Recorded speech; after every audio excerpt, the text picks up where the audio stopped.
วันที่13เดือน2ที่เราสองคนได้เจอกันพอวันในวันนั้นยังจดจำอยู่ในใจก็เจ้านั้นงามเกินคนก็เจ้านั้นสวยเกินไปตัวอ้ายเป็นเพียงคนจนน้องนางก็คงบ่สนใจก็อยากได้เจ้านั้นมาเป็นแฟนก็เจ้าหนักแห้งเอ่ยล่ะแก้มแดงก็อยากได้เจ้ามาควงแขนอิลีเดบ่ได้ว่าหยอกบ่ได้ว่าเล่นให้ว่าความจริงออกจากใจวันที่13เดือน2ที่เราสองคนได้เจอกันพอวันในวันนั้นยังจดจำอยู่ในใจก็เจ้านั้นงามเกินคนก็เจ้านั้นสวยเกินไปตัวอ้ายเป็นเพียงคนจนน้องนางก็คงบ่สนใจอยากได้เจ้านั้นมาเป็นแฟนก็เจ้าหนักแห้งเอ่ยล่ะแก้มแดงก็อยากได้เจ้ามาควงแขนอิลีเดบ่ได้ว่าหยอกบ่ได้ว่าเล่นให้ว่าความจริงออกจากใจมันเป็นวันจันทร์ที่สองเขาได้มาเข้าหูและจักกันและเขาก็เริ่มพูดไปวันอย่าไปสนใจที่ผ่านมาแค่เท่านั้นนั่งกินเราก็ที่เวลาไปวัน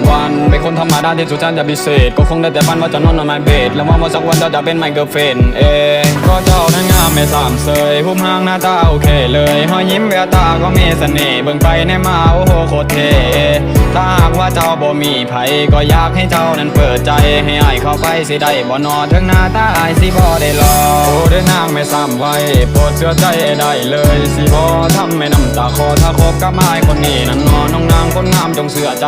นับจากนี้และล่ำไปสิเชื่อฟังทุกคำวาจาที่น้องแก้วตาได้กล่าวมาวันที่13เดือน2ที่เราสองคนได้เจอกันพอวันในวันนั้นยังจดจำอยู่ในใจก็เจ้านั้นงามเกินคนก็เจ้านั้นสวยเกินไปตัวอ้ายเป็นเพียงคนจนน้องนางก็คงบ่สนใจอยากได้เจ้านั้นมาเป็นแฟนก็เจ้าหนักแห้งเอ่ยล่ะแก้มแดงก็อยากได้เจ้ามาควงแขนอิลีเดบ่ได้ว่าหยอกบ่ได้ว่าเล่นให้ว่าความจริงออกจากใจหัวใจของอ้ายมันเต้นแรงเมื่อได้เจอหน้าล่ะคนงามก็เจ้านะฮักเป็นตาแพงทุกเช้าทุกเว้นทุกคำแหลกทุกคำทุกคืนทุกครั้งทุกค่าไม่การเวลาจะเปลี่ยนไปหัวใจดวงนี้ก็ยังเป็นเจ้าน้องแก้วตาอย่าน้อยใจตัวอ้ายคนนี้ก็ยังจะเฝ้าถึงแม่นตัวเจ้าบ่มีใจ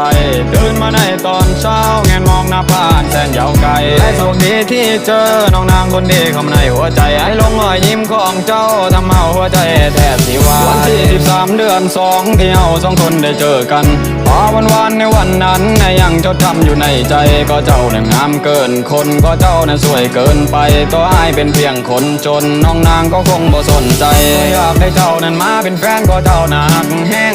เอ่ยล่ะแก้มแดงก็อยากได้เจ้ามาควงแขนอิลีเดบ่ได้ว่าหยอกบ่ได้ว่าเล่นให้ว่าความจริงออกจากใจ